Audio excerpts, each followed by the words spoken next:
Dalam rangka menyemarakkan kegiatan MTQ tingkat Provinsi Aceh yang ke-36, ribuan umat bergabung mengikuti pawai ta'aruf berjalan kaki dari lokasi Simpang 5 Kota Sinabang menuju lapangan Pendopo Bupati Simelu, Minggu, tanggal 26 November tahun 2023. Kegiatan pawai ta'aruf itu turut dihadiri oleh Dandim 0115 Simelu, Kapolres Simelu, Ketua Mahkamah Syariah Simelu, Kakan Kemenak Simelu, Sekda Aceh Barat, Sekda Kabupaten Simelu dan seluruh jajaran.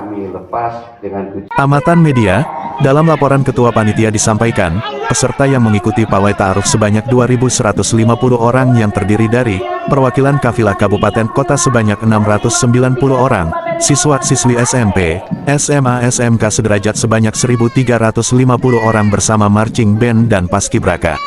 Adapun rute yang akan ditempuh oleh peserta pawai ta'aruf dari Simpang 5 startnya, finish di lapangan Pendopo Bupati Simelu, pungkas Ketua Panitia. PJ Bupati Simelu Ahmad Lia SH dalam arahannya mengatakan, insya Allah kita bisa melaksanakan pawai ta'aruf dalam rangka menyemarakkan kegiatan MTQ Aceh ke-36 di Kabupaten Simelu, tuturnya. Sambungnya, hari ini sembari memohon ridho dan kekuatan dari Allah Subhanahu wa Ta'ala, semoga dalam segala kekurangan dan keterbatasan, kita diberikan kekuatan sehingga bisa melaksanakan momen MTQ ini dengan sempurna, dan hasil yang kita harapkan bagaimana nilai-nilai ataupun ketentuan nilai-nilai syariat Islam bisa membumi di bumi Serambi Mekah Provinsi Aceh yang kita cintai, harapnya.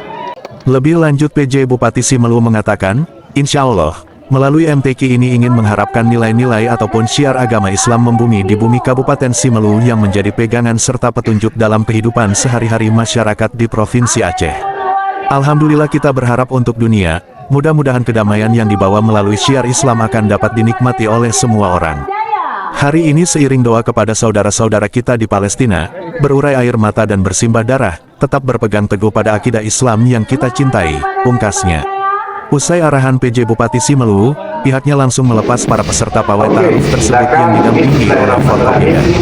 Dengan memohon ridho dari Allah Subhanahu wa Ta'ala, maka kegiatan pawai ta'aruf dalam rangka menyemarakan MTQ Aceh ke-36 di Kabupaten Simelu, dengan ini kami lepas dengan mengucapkan basmalah Bismillahirrahmanirrahim, ucapnya.